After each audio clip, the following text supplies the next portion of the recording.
Hello साथीहरू, good morning. फेरि पनि स्वागत छ हजुरहरूलाई सुप्रिज मम ब्लगमा। कस्तो हुनुहुन्छ हजुरहरू? आई होप सबैजना ठिक हुनुहुन्छ। अनि यो चाहिँ हो गोवाको नेक्स्ट डे मर्निङको भिडियो। अनि अहिले 9 साढे 9 भयो होला। अनि हामी चाहिँ जाँदैछौँ घुम्नको लागि, यो गोवा नेक्स्ट डे। अनि आज चाहिँ हामी जाँदैछौँ स्नो पार्क अनि डल्फिन हेर्न। अनि कान खोइ अलिकति कान आमाउ बर्नसमा डल राख्दो रहेछ क्या अरे मलाई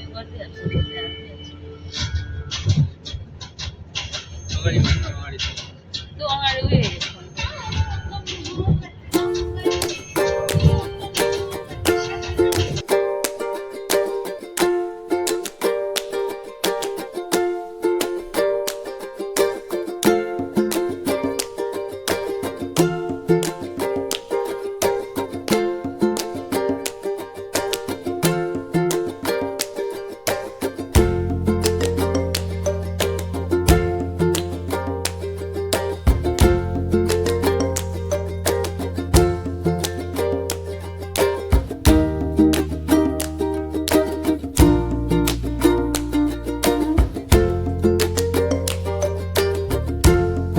अनि हामी चाहिँ फर्स्ट डेस्टिनेसनमा चाहिँ अहिले आइपुग्यौँ। अनि यहाँ चाहिँ यो डल्फिनभित्र यहाँ चाहिँ माछा सबै थरीको माछा रहेछ एक्वेरियममा राखेको। अनि त्यो एउटा हरन मुभी होइन, त्यो हरन उयो देखाउँदो रहेछ। अनि एउटा चाहिँ 3D, तिनवटा चाहिँ हामीले यो भित्र हेऱ्यौँ।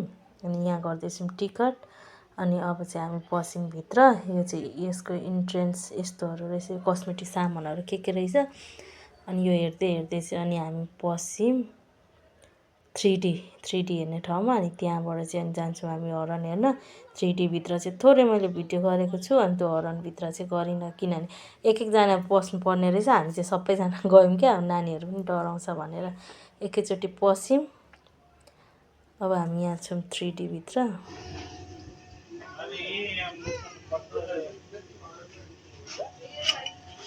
हरन यही हो।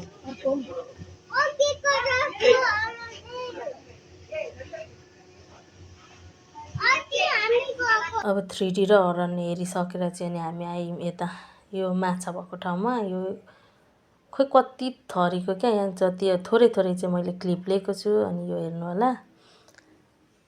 अनि यसको नामहरू चाहिँ यहीँ प्लेटमा उयो राखेको रहेछ, नामहरू पनि यहीँ छ।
अब चाहिँ हामी त्यो 3 थोक हेरेर फेरि निस्क्यौँ। अब हामी चाहिँ जाँदैछौँ यहाँबाट डल्फिन हेर्न।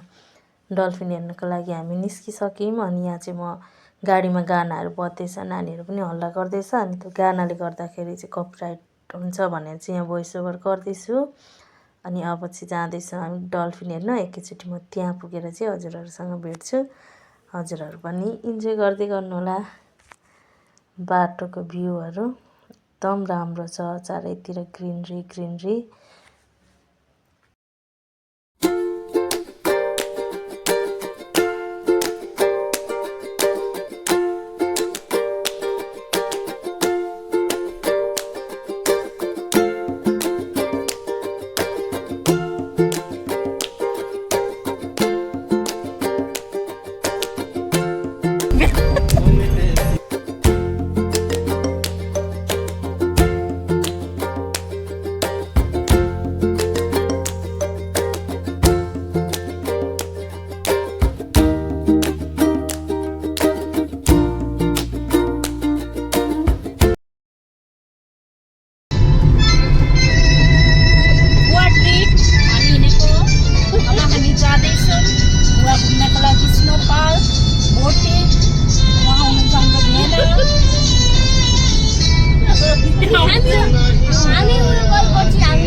दुईटा दुईवटा हो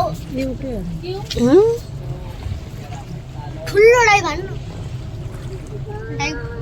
अरे पिंक डॉल्फिन भी रहती है भाई। गयो।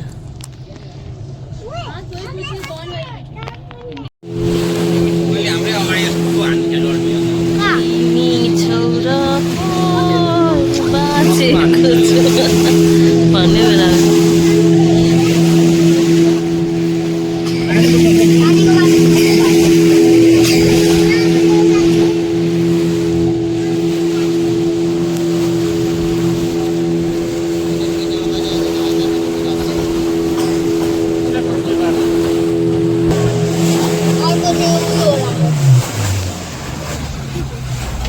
यति नै यही उत्रिने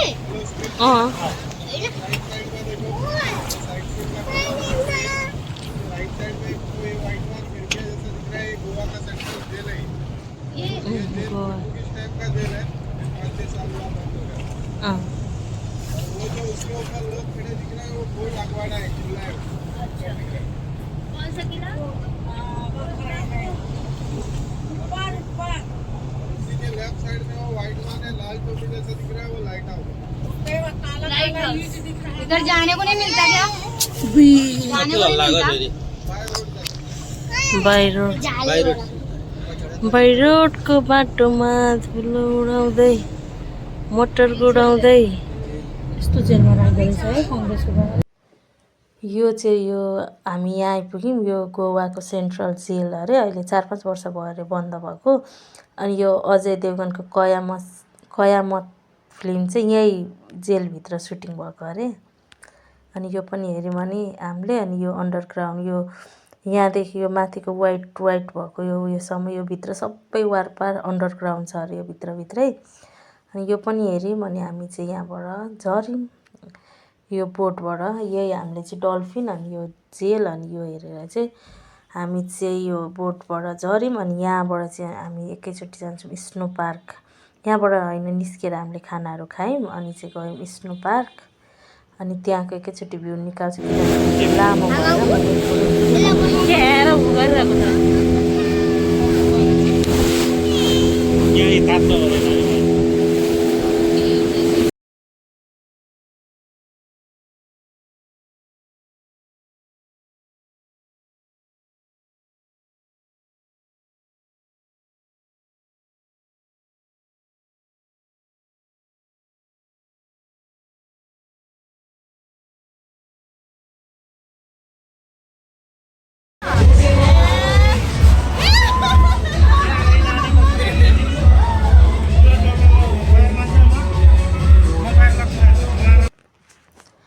यहाँ अनि आइपुग्यौँ हामी स्नो पार्क। यहाँ पनि मैले भोइस ओभरै गर्दैछु किनभने गाना बजेकै छ। थोरै क्लिपहरू सुन्दै हुनुहुन्छ होला। यहाँ गाना बजेको अनि यहाँ चाहिँ हामीले फोटोहरू खिच्यौँ। 4-6जना भएर फोटोहरू खिच्यौँ अनि भिडियोहरू बनायौँ। अनि यहाँबाट चाहिँ जान्छौँ हामी एकैचोटि ठुलो बोटमा सिपमा जान्छौँ। यो स्नो पार्कबाट निस्केर त्यहाँ चाहिँ 5 बजीको होला हाम्रो टिकट। 5-5:30 बजी चाहिँ हामी त्यहाँ पुग्नुपर्ने छ। अनि यहाँ चाहिँ हामी 1 घन्टा जस्तो बस्यौँ होला। धेरै चिसो थियो नि त यो हिउँमा। अनि नानी चाहिँ साह्रै चिसो, सुप्रियालाई चाहिँ धेरै चिसो भएर हामीले बाहिर निकाल्दै चिया फ्रेन्च फ्राईहरू खुवाउँदै अनि हामी पनि चियाहरू पिउँदै अनि फेरि आउँदै खेल्दै गऱ्यौँ। धेरै बेर बस्नै नसकेको क्या, नानीहरू पनि ओठ कामेर। अनि हामीलाई पनि जाडो भएर चाहिँ हामी यहाँ धेरै बेर बसिनँ। अनि एकैचोटि मैले बाटोको भ्यू निकालिनँ। अनि एकैचोटि हामी चाहिँ यहाँ बोटमा चढ्दैछौँ अहिले। अनि यो चाहिँ हाम्रो बोटको भ्यू हो। स्नो पार्कमा मैले धेरै भिडियो गरिनँ क्या, चिसो भएर हात धेरै चिसो भयो। त्यही भएर त्यहाँको थोरै क्लिप राखेर अनि यहाँ चाहिँ हामी गर्छौँ इन्जोय। अनि हामी चाहिँ एकैचोटि यहाँ यो अहिले 5-5:30 बजी चढेर 7 बजीतिर चाहिँ झर्छौँ होला। अनि हेर्दै गर्नु होला। यहाँ डान्सहरू हुन्छ, सानीको डान्स पनि छ यहाँ, त्यो पनि हेर्दै गर्नु होला।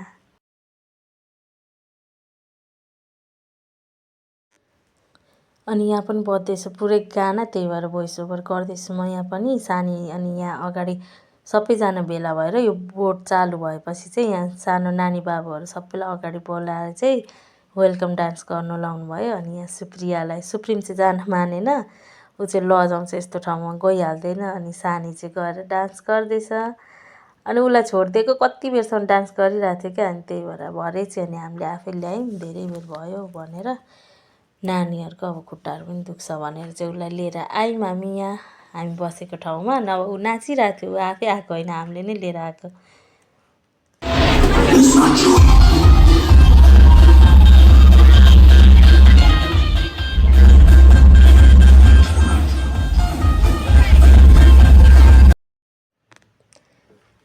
अनि अब चाहिँ हामीले पनि नाच्यौँ ओऱ्यौँ, डान्स गऱ्यौँ अनि के खायौँ ओऱ्यौँ। अनि हामी चाहिँ यहाँबाट निस्किन्छौँ। यता बाहिर हेर्नु न पुरै रात परिसकेको छ। अनि यहाँबाट चाहिँ हामी निस्क्यौँ पुरै राति। अनि खानासाना खाएर बिहान 9-9:30 बजी निस्केको। होटलमा एकैचोटि 9-9:30 बजी नै पुग्यौँ होला। 12 घन्टा घुम्दा हिँड्दा डुल्दा। अनि बस मैले यहाँभन्दा उता चाहिँ भिडियो गर्न सकिनँ। यो दिनको भिडियो चाहिँ मैले यति नै गरेँ। कति गरेको भिडियोहरू क्लिप पनि मबाट मिस भयो, त्यही भएर थोरै जति छ त्यति नै मैले राखेको छु। अनि यतिखेर यी बेलुका भइसक्यो। अब यहाँबाट रुममा पुग्दा नि 1-1.5 घन्टा लागि नै हाल्यो। अनि मैले यहाँभन्दा उता भिडियो गरिनँ आजको। अनि एकैचोटि मैले नेक्स्ट डेको भिडियो गरेको छु। यहाँ हेर्नु न, एकैचोटि हामी यहाँ रेलवे स्टेसनमा छौँ। यो दिउँसोको टाइम हो, हाम्रो 2 बजीको ट्रेन थियो होला, यो 12-1 बजीको टाइम होला। अनि यहाँ नानीहरू चाहिँ खेल्दैछ। हाम्रो चाहिँ प्लान थियो आज पनि दिनभरि घुमेर रातिको ट्रेनमा आउने, किनभने आज बिहानदेखि पानी परेको गोवामा, पानी परे सिमसिम पानी परेको भयो। त्यही भएर यो दिन चाहिँ हामी घुम्न पाइनौँ। त्यही भएर छिट्टै 2 बजीको ट्रेनमा हिँड्यौँ, नभए हाम्रो रातिकै ट्रेनको प्लान थियो। मौसमले गरेर हामी घुम्नु पाइनौँ। नानीहरू चाहिँ यही हो, यहाँ खेल्दैछ। अनि हामी 2 बजी चढ्यौँ। बेलुका आउँदा रुममा आइपुग्दा त राति नै भइसकेको थियो। अनि हामी चाहिँ हाम्रो ट्रेनको वेट गर्दैछौँ।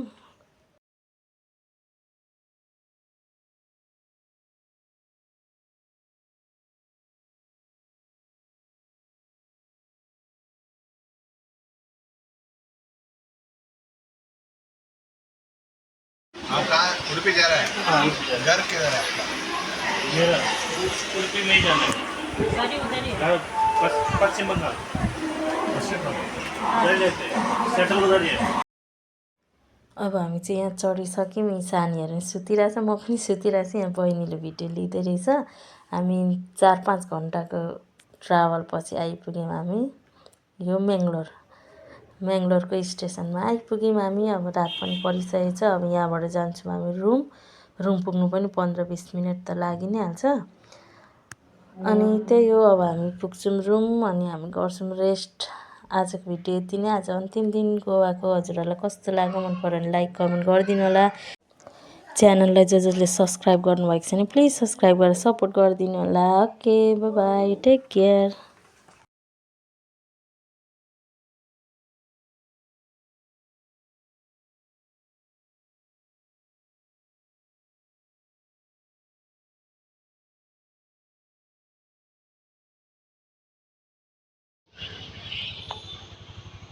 Okay thank you